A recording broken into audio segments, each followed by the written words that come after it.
कुरिन्थियों के नाम संत पौलुस का पहला पत्र अध्याय 12। पवित्र आत्मा के वरदान। भाइयों, हम चाहते हैं कि आप लोगों को आध्यात्मिक वरदानों के विषय में निश्चित जानकारी हो। आप जानते हैं कि जब आप मूर्ति पूजक थे तो आप विवश होकर उन गूंगी मूर्तियों की ओर खिंच जाते थे। इसलिए मैं आप लोगों को बता देता हूं कि कोई ईश्वर के आत्मा से प्रेरित होकर यह नहीं कहता ईसा शपित हो, और कोई पवित्र आत्मा की प्रेरणा से बिना यह नहीं कह सकता ईसा ही प्रभु है। कृपादान तो नाना प्रकार के होते हैं, किंतु आत्मा एक ही है। सेवाएं तो नाना प्रकार की होती हैं, किंतु प्रभु एक ही है। प्रभावशाली कार्य तो नाना प्रकार के होते हैं, किंतु एक ही ईश्वर द्वारा सब में सब कार्य संपन्न होते हैं। वह प्रत्येक को वरदान देता है जिससे वह सबके हित के लिए पवित्र आत्मा को प्रकट करे। किसी को आत्मा द्वारा प्रज्ञा के शब्द मिलते हैं, किसी को उसी आत्मा द्वारा ज्ञान के शब्द मिलते हैं, और किसी को उसी आत्मा द्वारा विश्वास मिलता है। वही आत्मा किसी को रोगियों को चंगा करने का, किसी को चमत्कार दिखाने का, किसी को भविष्यवाणी करने का, किसी को आत्माओं की परख करने का, किसी को भाषाएं बोलने का, और किसी को भाषाओं की व्याख्या करने का वरदान देता है।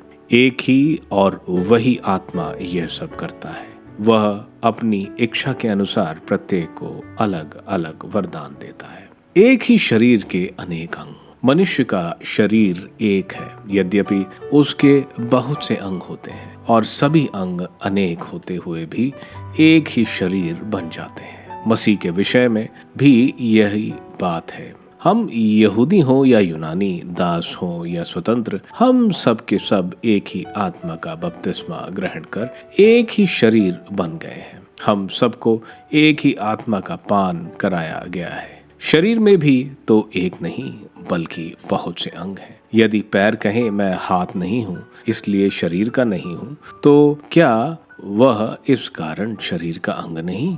यदि कान कहे मैं आँख नहीं हूँ इसलिए शरीर का नहीं हूँ, तो क्या वह इस कारण शरीर का अंग नहीं? यदि सारा शरीर आँख ही होता तो वह कैसे सुन सकता? यदि सारा शरीर कान ही होता तो वह कैसे सूंघ सकता? वास्तव में ईश्वर ने अपनी इच्छा अनुसार शरीर में एक एक अंग को अपनी अपनी जगह रचा। यदि सब के सब एक ही अंग होते तो शरीर कहाँ होता? वास्तव में बहुत से अंग होने पर भी शरीर एक ही होता है। आँख हाथ से नहीं कह सकती मुझे तुम्हारी जरूरत नहीं, और सिर पैरों से नहीं कह सकता मुझे तुम्हारी जरूरत नहीं। उल्टे शरीर के जो अंग सबसे दुर्बल समझे जाते हैं वह अधिक आवश्यक है। शरीर के जिन अंगों को हम कम आदरणीय समझते हैं उनका अधिक आदर करते हैं, और अपने अशोभनीय अंगों की लज्जा का अधिक ध्यान रखते हैं। हमारे शोभनीय अंगों को इसकी जरूरत नहीं होती। वो जो अंग कम आदरणीय है, ईश्वर उन्हें अधिक आदर दिलाते हुए शरीर का संगठन किया है। वह इसलिए हुआ कि शरीर में फूट उत्पन्न न हो, बल्कि उसके सभी अंग एक दूसरे का ध्यान रखें। यदि एक अंग को पीड़ा होती है तो उसके साथ सभी अंगों को पीड़ा होती है, और यदि एक अंग का सम्मान किया जाता है तो उसके साथ सभी अंग आनंद मनाते हैं। इसी तरह आप सब मिलकर मसीह का शरीर हैं, और आप में से प्रत्येक उसका एक अंग है। ईश्वर ने कलीसिया में भिन्न भिन्न लोगों को नियुक्त किया है, और पहले प्रेरितों को, दूसरे भविष्य वक्ताओं को, तीसरे शिक्षकों को, और तब चमत्कार दिखाने वालों को।